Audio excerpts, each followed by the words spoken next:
Fitness Boxing Fist of the North Star feels like a near-perfect crossover concept if I ever saw one, taking the fitness routines and exercise-centric gameplay loop of the Fitness Boxing series and mixing it with the music, characters and atmosphere of the iconic Fist of the North Star manga and anime series. This game makes bold promises to deliver an interesting cardio-based boxing-inspired workout each time with multiple intensities, routines and unlockables galore. So let's dive into the game and use my perspective as a personal trainer to see if this game can make you strong enough to live to see the future of this world. And yes, that is a genuine quote from the game. The late 80s, early 90s anime vibes are very strong here. So like many other fitness games on the Nintendo Switch, this features rhythm-based gameplay and offers a primarily aerobic workout to get your teeth into. The tracks appear on the screen to indicate what side to punch from, and you match the icon on the screen with specific actions like jabs, straights, ducks, weaves, hooks or uppercuts. And there are a good variety of routines to play. Each one comes with 2 different speeds and 3 difficulties, making for 6 variants of each routine overall.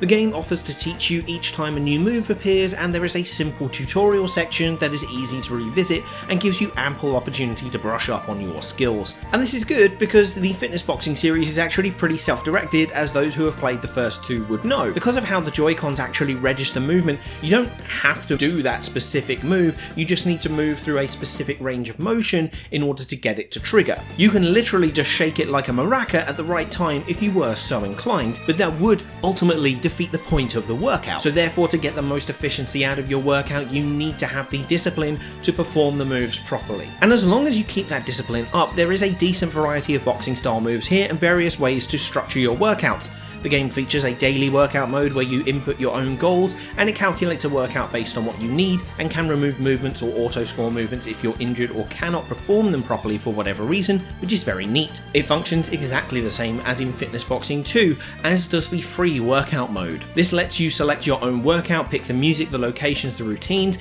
which gives you more of a custom feeling to your exercise session. You also have the basic training mode where you get visual and written examples of the exercises as I mentioned earlier. And it was around this point when I was exploring this game that I really stumbled across a glaring problem, but it's not one that you're going to recognise unless you've played Fitness Boxing 2. And if you have played that, I don't think it would take you long either, but I'm going to save you some time and just let you know what the problem is. For the most part, this is a literal reskin of Fitness Boxing 2. Daily workout functions and programs exercises exactly the same. The free workout mode functions the same. The stretch routine is exactly the same. It has the same data entry and recording of workouts. Multiplayer functions exactly alike. And the way you unlock new workouts is, you guessed it, exactly the same. I feel like Fred Armisen in Parks and Rec at the moment. Oh my lord. You undercook fish, believe it or not, jail. You overcook chicken, also jail. Even the speeches that the characters deliver are from the exact same script as Fitness Boxing 2. Whilst this does mean that the good parts of Fitness Boxing 2 are also present,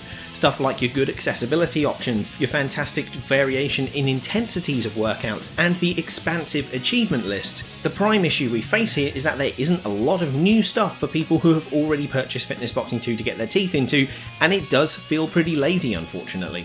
It also means that the poor movement detection with certain moves like blocking and swaybacks are still present, and the cooldown is really crap as far as I'm concerned. However, it's not all doom and gloom because it does add a few extra features on top of everything that Fitness Boxing 2 had to offer. Obviously, the main difference is that this is based on Fist of the North Star, and so this is definitely worth a look if you are a fan of that series. There are small story scenes, fun references and puns galore, and it also features, in my opinion, a much better soundtrack than in Fitness Boxing 2. There are unfortunately only 6 tracks taken from the original series, which is very small, but to make up for it there are well crafted original themes to bulk the number up that capture the same feeling. I can only imagine that this is a licensing issue, but I do think that the tracks fit the series a lot better than the ones that were present in the previous 2 games. They don't have that weird chop and change sort of thing that happens when you go into your combo modes and stuff like that. The tracks flow really well, and I really appreciate that. I'm in the middle of editing and I feel compelled to add something quickly. The voice direction for the game, I forgot to mention that. It's not great.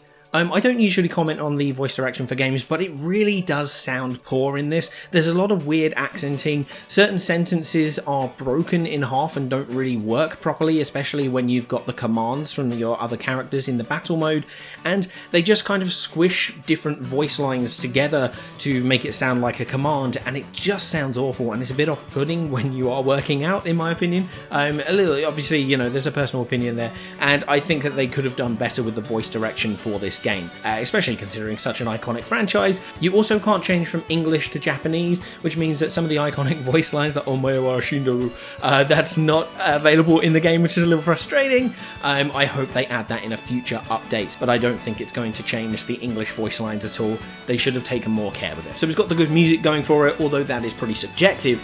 The main other difference, of course, is battle mode. This is the sort of mode that this series needs to make it more interesting, and it functions pretty well. Essentially, you have a main boss character to fight, and you need to break through the waves of enemy first in the outlaw battles. Gameplay-wise, this means repeated combos you have to perform. If you miss a move during your combo, the enemy will survive, so you need to perform the required amount of perfect combos in order to beat the level. It uses the same theory as normal exercise as far as structure goes. You start building up small, you make sure that you're doing your straights and your jabs perfect, then you bring in your hooks, your uppercuts, and then you bring in the more complicated stuff later. It's building a good base of fitness. And gameplay-wise, this feels decent, of course. Your increasingly complicated combos that you start to get used to feel interesting for a while, but it does feel like a bit of a drag if you're doing continual sessions after one another. And this same format goes for the final battle of each round, which is the boss battle, but there is a twist. Boss battles come with health bars, and each combo is performed in an attack phase and a defense phase.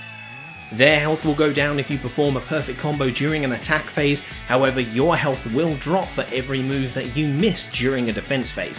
It makes for some interesting mechanics, but if you're good at the boxing moves, it's never too much to worry about. You then get your super finisher move, which is actually a whole bunch of fun. It's just as many punches as you can throw in the quickest amount of time. It's kind of like the rush moves in Ring Fit Adventure. That is actually really fun, trying to get a high score on that. So this does make for a decent challenge, especially if you go into hard mode.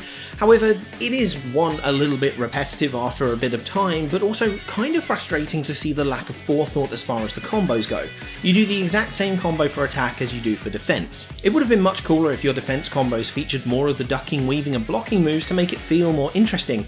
I think this mode is a step in the right direction for the fitness boxing series, but I hope they give it a little bit more thought next time and don't do sequential combos. The boss battles also give a good place for unlockable instructors. You have to earn the right to unlock them as instructors by beating them in a fight. You'll be able to purchase them as instructors after this in the shop to use in your daily and free workouts. You can also buy plenty of other things like new songs and new outfits and such, but again, you have to earn the right to unlock them through specific conditions like in some old school games, which is nice for someone like me who grew up with that sort of thing. So that's really the content of this game covered. So is it a good workout? Well yes, this is definitely a good workout, because as I have stressed before, this is essentially a reskin of Fitness Boxing 2. That game provided a good aerobic cardio workout with various body parts used, good use of intensities, and enough accessibility options to be able to create a good workout session for a variety of users. The boxing moves are performed in good, well thought out combos for the most part, and albeit the variety can get a bit lacking after a good while of playing, they all have a base in good form and technique, which I continue to applaud.